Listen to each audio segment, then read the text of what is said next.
Happy Saturday, happy October 1st. I am Dr. Regina Ray, your board certified OB-GYN, national speaker, women's health expert, and a new best-selling author. Thank you.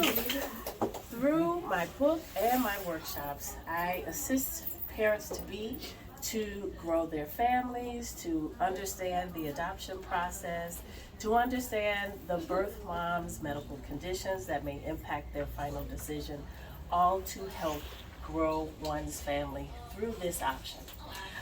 What motivated me to write the book was I had my own infertility journey. As a physician, it's a long academic journey to get here, and I just never thought that I would have a problem getting pregnant. I decided to wait until I got married to grow my family, and that came at 38 years young. I decided to go back to medical school or go to medical school at the age of 30, and so I was an adult student returning, and I just had to work with the time that I had. And to finish med school residency at 38 years young, the research already shows that we're behind the 8 ball in terms of age. And at the time of my efforts, we did not have the current technology that we have now. And so after getting married and passing boards, I wanted to make sure that I passed my boards so that I could support my family. We started on our journey. And that journey lasted about 5 years before we decided to consider other options.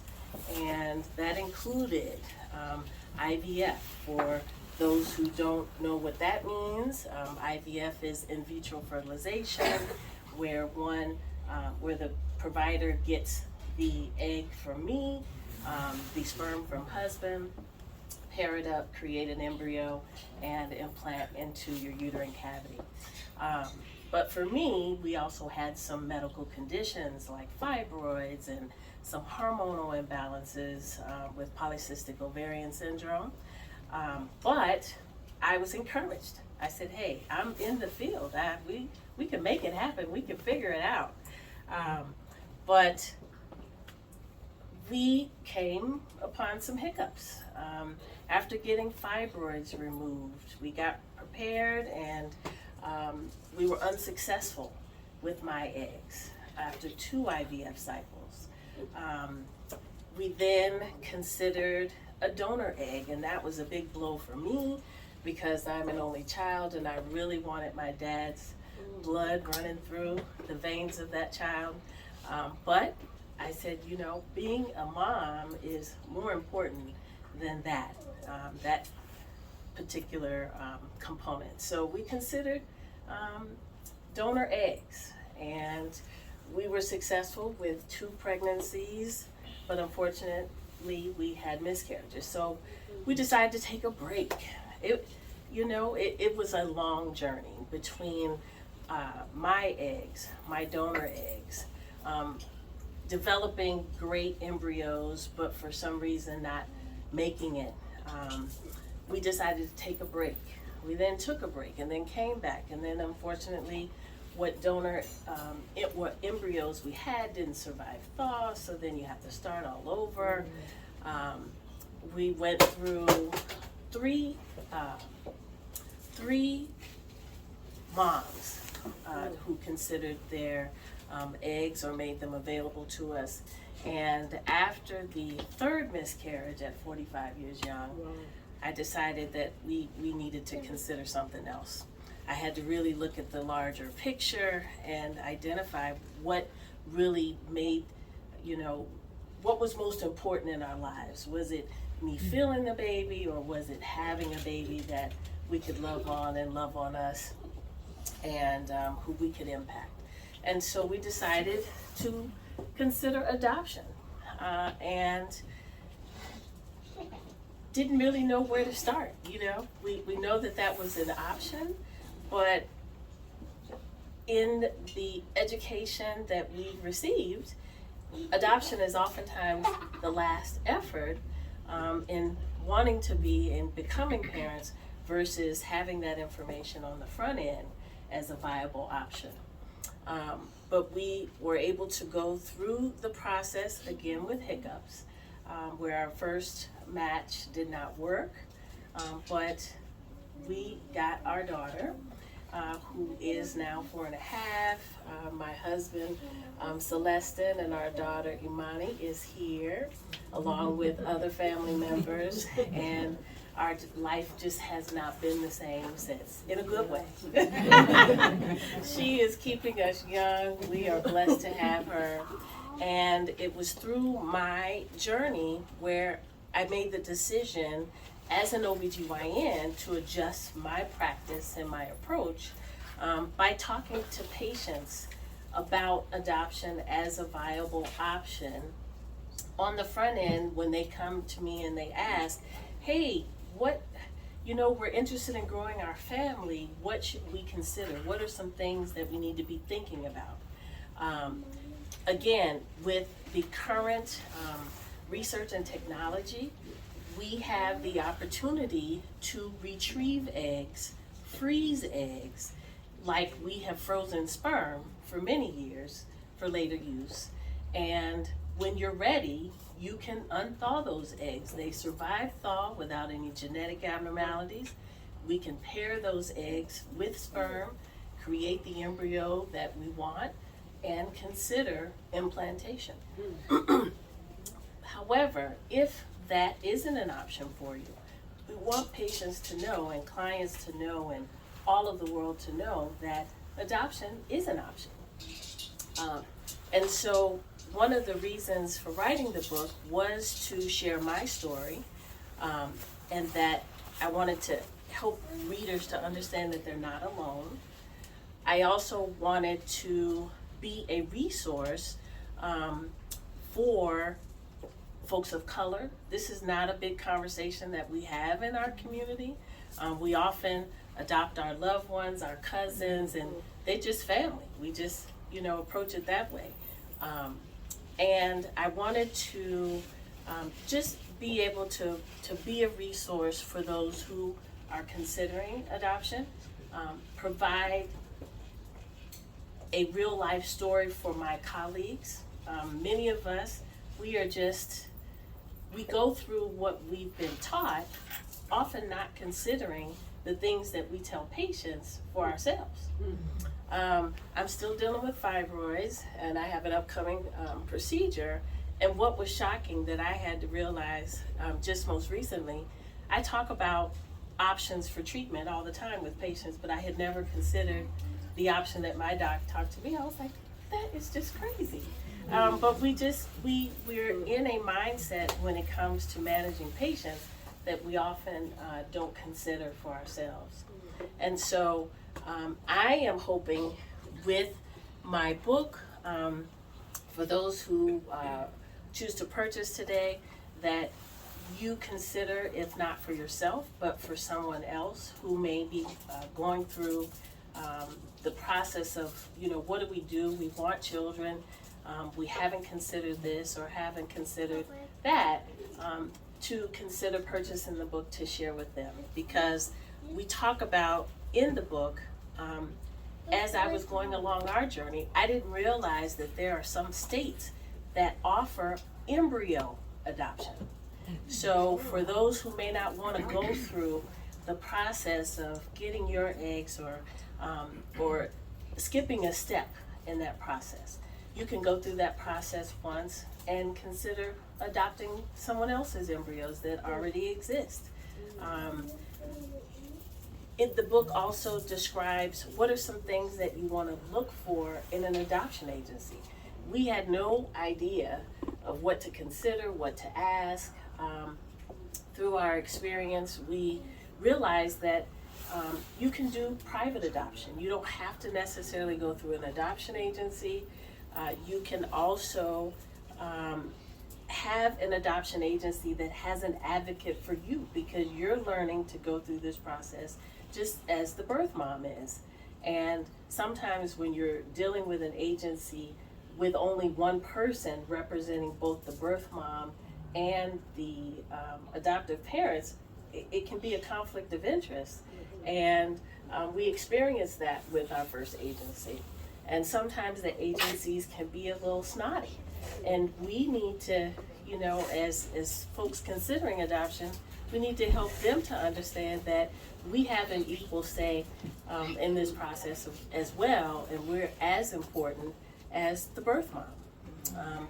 The ultimate gift, that the birth mom is choosing to do, we certainly are grateful for that, and we want to let patients know who may not be ready for the responsibilities of being a parent, to know also that they can give the ultimate gift for those who may not have children by choosing to have their child available for adoption. So I am so glad that you are here. I am happy to answer what questions you have, and I thank you for coming. Thank you.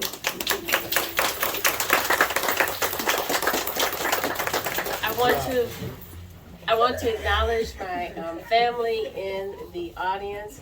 Again, my husband, Celestin, my Imani, my daughter, our daughter, my mom, Ali, my godfather, Uncle PK, and my god sister Gloria. They're just coming in from Kentucky. Mom still lives in Georgia, and she drove up on Thursday. And Annalise too. We cannot function with Annalise. She has been an extension and a wonderful support for our family. And we love that name. Yes. And I thank those who are in the audience, who have taken the time to come. We have various relationships among those who are in the audience. And I'm seeing new faces. It's a blessing to meet new people who have come out to support us. So thank you. What questions are there, if any? How long was the adoption process itself? Amazingly, it was about 1.5 years. The biggest challenge, I believe, for us was writing the profile book. So as birth moms are considering who they choose to be a potential parent to their child, they look among these profile books. And the profile book is giving you an opportunity to introduce yourself to that birth mom. And it requires you to become a bit vulnerable. You feel like, I'm having to sell myself to this mom, but she has only the profile books to consider as she agrees to meet initially the potential parents. And so it was a challenge. One of the recommendations is that you should have pictures in the book with you and children. And I was like, well, where am I going to find some children? That's the whole point. I don't have any, right? So we were blessed to have a patient whose 2 children I delivered to offer to come and take those pictures with us so that we could have some pictures to put in the book. But I would say that was the most challenging piece. Our adoption agency says, hey, you only have one opportunity to make the first impression, and it needs to be perfect. Well, you don't tell a physician that it has to be perfect. It took us about 1 year to put this book together because I had to have the right pictures. We had to have the right staging. We had to, that took the longest. Wow. When you give me some concrete things that I have to accomplish, all necessary paperwork, classes, we had that done within 6 weeks. But it was this book that we had to put out there that just needed to be perfect. So it gave the family an opportunity to read about who we are, who I am, where I came from, where my husband came from, what we have to offer the child, our, what's important in our lives, what the child would benefit from by being with us. And I would say that was the most challenging. The pairing with a birth mom, again, you don't even initiate the conversation until the birth mom contacts the agency to say, hey, we have this profile book, or we're looking for a potential or a particular couple. And the agency says, do we have one? Our first experience was with an agency where the owner and CEO was also the advocate for both me and my husband, as well as the birth mom. And when I met the birth mom, I explained to her that my chosen profession is OB-GYN. It's busy. I'm doing the same thing that your doctor does when you go to your appointments. I really want to support you, but what would help me to support you is if you can schedule your appointments out as far as you can, and then I can adjust my office schedule to be there for your appointments. And our initial discussion was she wanted a closed adoption. Then she said, well, I'm okay with an open adoption.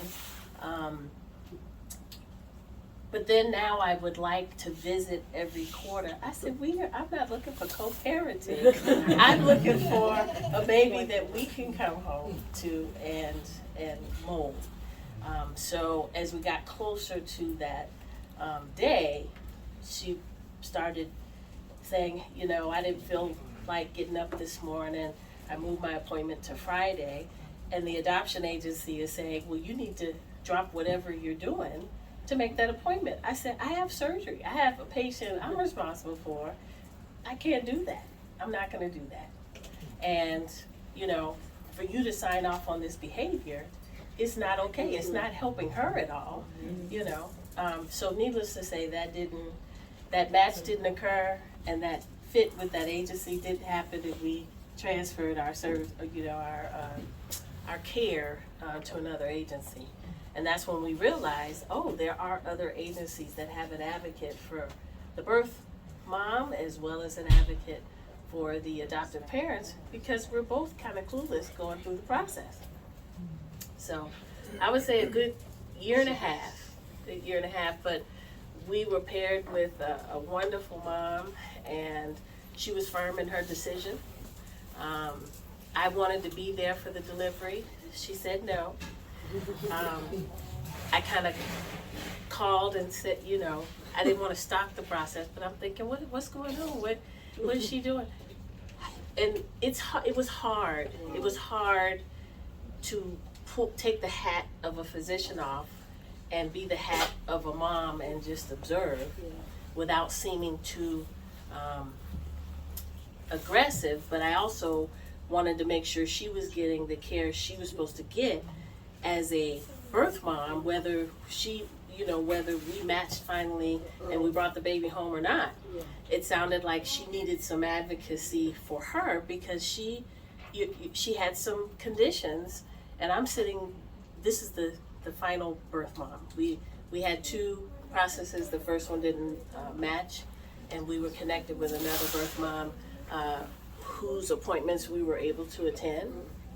And as a physician managing patients, I'm looking at what they're telling her, and I'm looking at the ultrasound pictures, and I'm like, did they just not tell her the truth? Well, this is not okay. So, I talked with her, I provided some information for her. I kind of frightened her because of how assertive I was with her physician. And the adoption agency said, I really think if this is gonna end well, we're gonna need to work with your husband. I was like, what? Okay. And he's like, Regina, can we just get through the process without trying to write the doctor up and all of this? So I had to step back and allow him to take the lead on that in order for us to get mama home, get baby home. So I just said, it's obvious to me that she's not understanding her condition. And they're not, they're making recommendations, but what I also realize is many adoption agencies don't have a medical person on staff to be able to explain medical questions that their clients may have, which I think is a wonderful opportunity to consult. But as I mentioned, I'm still full-time OB-GYN by day, and I still do surgery, and I'm gonna have to figure out when is the best time to step away from my own practice to live this other passion that I have. We're trying to figure out how to balance it all, but that was difficult. It was difficult because when I remember going to the first appointment, and she had introduced me that this is the adoptive mom, she's going to adopt our child, and I didn't say a whole lot. She didn't say that I was a physician, I didn't say I was a physician, but when we went back to the second appointment, I asked her permission to be able to ask specific questions to make sure she was getting the care she needed. And they didn't really want to answer well, what question? I said, we really would like to speak with the physician. We have some specific questions, and I know as an ultrasonographer, you're not going to be able to answer. Well, why don't you just tell us why don't you just tell me what you want to ask, and I can convey those questions. I said, okay, well, I would like to know if she has this condition, when was the last time you had her titers drawn, and what were those results? And she's currently 33 weeks now with that condition. Do we have some antepartum testing set up? And the woman looked at me like, woo, I think we need to go get the doctor. I think we need to go get the doctor. So the patient had no clue. And I'm thinking, what do patients do when they don't have someone to advocate for them? That's not a good place, in my opinion. So I'm thinking of some ways to make potential services available to adoption agencies, or establishing some workshops for the public to have that information, so you'll know what to ask, and so that you can make sure you are advocating for yourself. They wanted to tell me, they have a rep there to care for her, but that rep for the agency is not going back to her appointments to hear exactly what's going on. And then I'm going back, but I'm supposed to be wearing a different hat. So my question is if you all can't tell me why she's high risk, you don't want me to ask questions so I have a better understanding, and you all have nobody on staff to get those answers either, I'm going to need to get her copy of her records. They initially said this is not possible because of HIPAA. And I'm thinking, HIPAA has nothing to do with this process, but if you're not in medicine or not in healthcare, then you don't know. You're just going to say, okay, well, they said I couldn't have the records. And I said, well, if I'm going to be responsible for this child for the rest of her life, I'm going to need to figure out why she's here, for high risk. And the doc seems to be impatient to explain. I said, if she doesn't understand it and you've explained it before, then you need to explain it a different way for her to understand. Because this is just this one point in her life. If this is going to impact future pregnancies, she needs to understand what she needs to get and what she needs to do with the future pregnancy. I mean, I think all of that is pretty simple, but they didn't want to do that. I just want to know why you got kicked out of the appointment, though. Like, I didn't get kicked out of her appointments. The adoption agency they said that I frightened her because I was going toe-to-toe with the provider and trying to get some clarity so that she could better understand. She felt kind of like and in the middle. You felt like she was caught in the middle. Either she felt like she was in the middle, or I seemed to be giving off some aggressive behavior where she's concerned about the safety of her child. I don't know. But they just said, like my dad was hospitalized recently. He had a pacemaker, and they were doing all this work. I'm a doctor too. I'm a doctor. So Dr. My colleague, Dr. Shomo. So like they were just being ridiculous, and we're not communicating well with us. And I had to be like, I am an associate professor at the University of Cincinnati. This is not how you should treat your colleagues' family members. Hello? This is not how you should treat anybody. But I was like, I gotta get out of this hospital before they call a cold pilot on me, because it's very infuriating how they treat people, and it makes us really upset because this is our family. That's correct. And if you were not there to advocate for your father, he would come home wondering, I really can't explain to you what they said to me because I didn't understand and they didn't make sure I understood before I left. And all I asked for was a phone call. You see what I'm saying? You see what I mean? So I had to step back. I had to decrease, let the husband increase, and we have a daughter. I had another question. Yes. You mentioned about closed and open adoption. Yes. And to kind of get What that means. What that means. Yes. And then do both have to obviously have to agree to what that looks like? Correct. So a closed adoption is one where mom has contacted the adoption agency. She does not want to meet with the family. She is putting the child up. She can certainly, basically she is putting the child up. She doesn't want to hear about the family themselves. She just knows that she can't care for the child. And so whatever information she's provided for the potential parents to consider, then that's what it is. And on the other end, it's the adoption agency's responsibility to find the best parents for this child, or we have a child that has become available for adoption.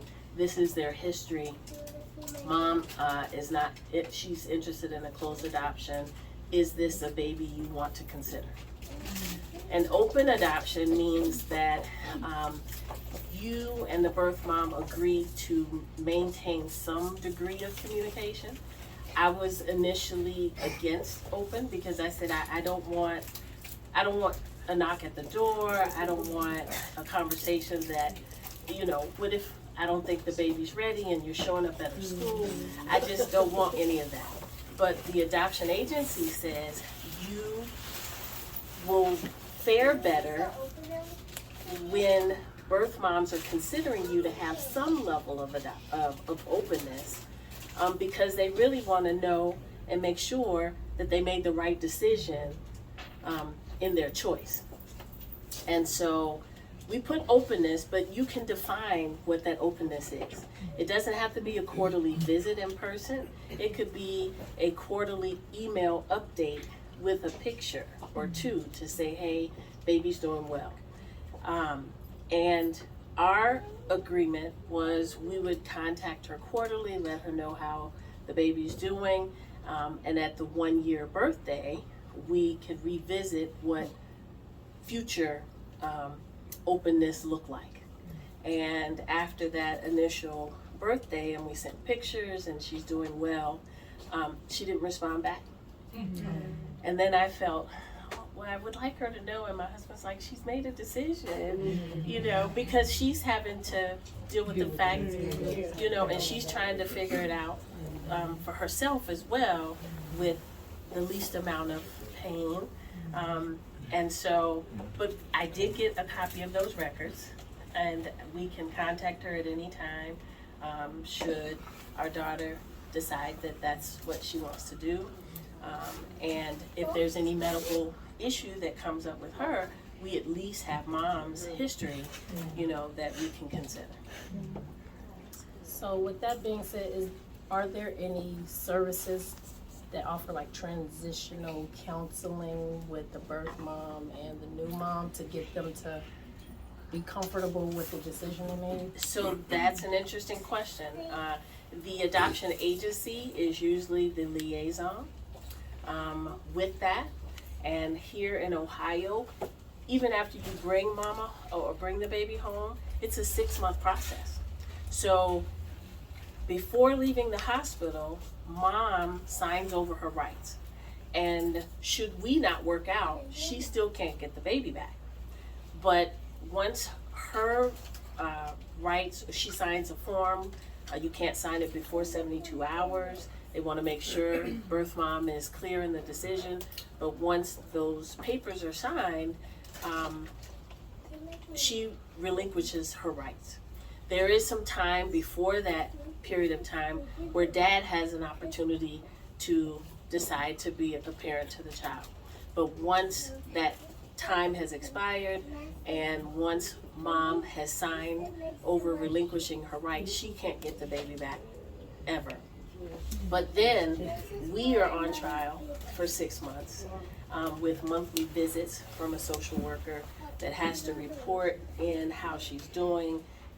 Has she been going to the appointment? Is she growing? Is she thriving? They do a walkthrough of the house every month to make sure, it's safe for the child.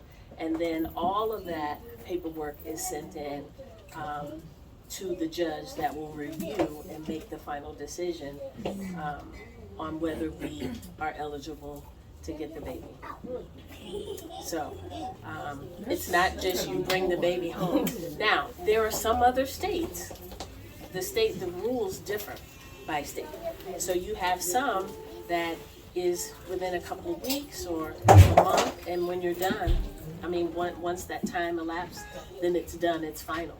But in the state of Ohio, it's an additional 6 months. So you keep the baby for those 6 months and they still can come back and say, I'm sorry. If we're not doing right by the baby, they sure can. Yeah. But she can't change her mind.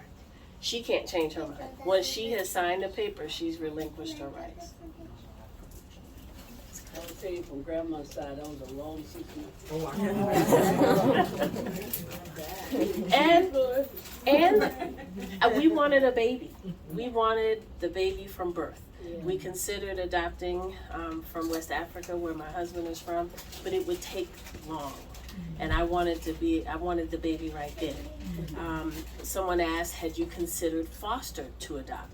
And we did not, because I just thought it would be too painful to get connected with that baby, and then mom decides she wants to take the baby back, or she's met what she needs to do to get the baby back.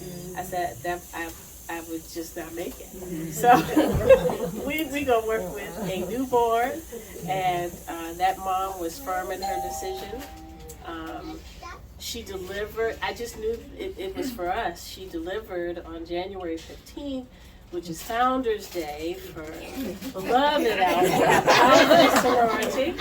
So I said, oh my goodness, she is going to be a legacy. But it was funny. It was funny because I kept calling it. I was like, she's not making any progress. Have they broken her water? They haven't. Oh my God. How do you expect her to deliver if you're not gonna break the water? So again, it was a challenge as a provider to not micromanage other folks' stuff.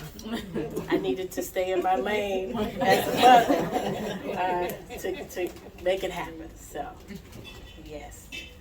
Are there other questions? There's another one she had. Yes. How, after the baby was born, how long was it before you actually were able to hold her? Mom delivered late Sunday night. No. Yes, she delivered late Sunday night, and she let the agency know that we could come at 8 a.m. that morning. She had another child at home, and she just said, she wanted that time to bond, and then she was done.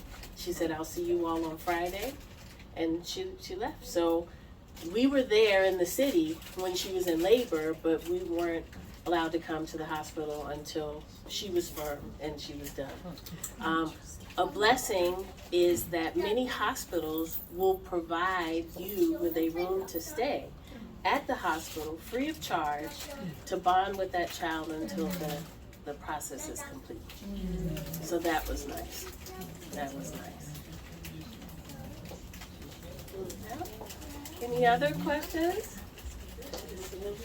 All right, well, it is certainly my plan in the near future to be able to offer some consulting services, some coaching classes, definitely some workshops that I plan to record that can be available to walk through the book, to walk through the process, details about how do you put a profile book together and the components that are needed.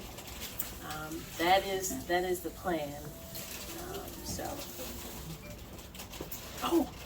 we are ready for a raffle. Everybody got their little red ticket coming in the door.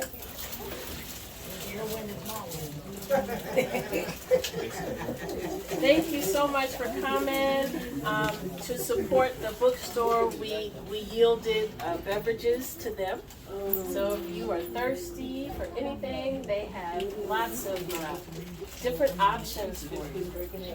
All right, everybody's ticket is in the bucket. Okay. You didn't get a ticket? Did you get a ticket? He did? Oh, He he's on. only gave him one piece. So you got one ticket and we put the other matching ticket in the Yes, the young man did. Okay. Young man did. All right, and the gifts.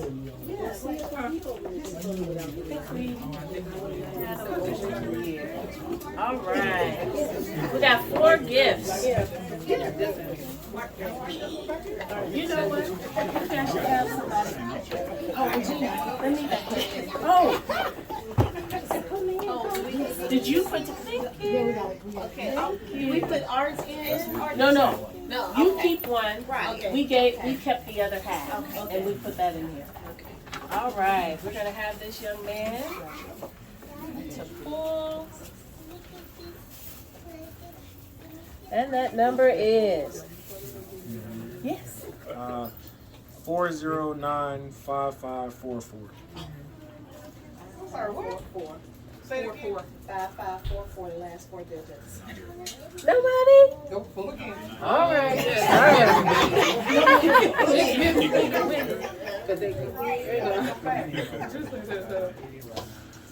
5539.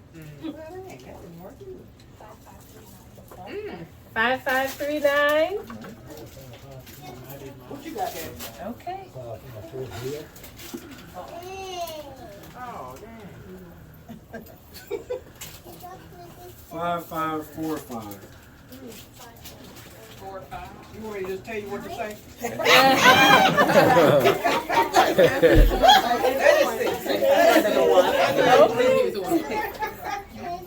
I guess folks got them and go. 5519. There you go, behind you. Say Okay. And there you are. Thank you. Thank you. Thanks for coming.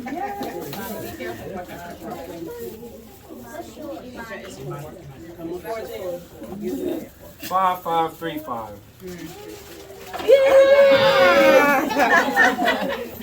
Thank you.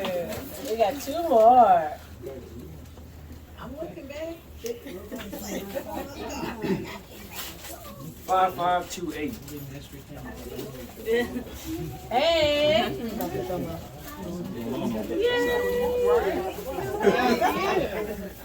Take that up a little more. Okay. We actually have 2 more gifts. Huh? 5540. Hey, Dave, that's you.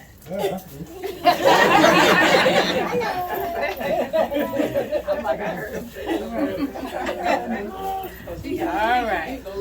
Last one. You didn't even give me an out. 5534. All right.